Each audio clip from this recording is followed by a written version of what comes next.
խտացրած կաթ երեխաները շատ են սիրում եւ շատ օգտագործում մայրիկները նրբաբլիթների, խմորեղենների մեջ, ինչ վտանգ է այն իրենից պարունակում։ Խտացրած կաթը ինքը շաքարային բում կարելի է համարել ու հատկապես երեխաների համար, ինչպես նշեցի, երեխաների համար մինչև 10 տարեկանների համար ավելացված շաքարի չափաբաժինը 10 գրամը մինչև չպետք է գերազանցի,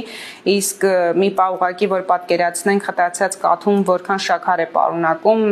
ուղղակի շատ հեռու կպահենք մեր երեխաներից, որովհետև ավելացված շաքարի օգտագործումը երեխաների վրա ավելի վատ ազդեցություն կարող է թողել թե հոգեբանական, թե ֆիզիկական զարգացման առումով եւ այստեղ մենք գործ կունենանք երեխաների ուշադրության եւ կենտրոնացման խնդրի հետ, քնի խանգարումներ կարող են առաջանալ, մարսողական խնդիրներ կարող են առաջանալ, դյուրագրգռություն ու նյարդային վիճակ կարող է առաջանալ երեխայի մոտ։ Կարելի է ուղղակի բացառել սա սննդակարգի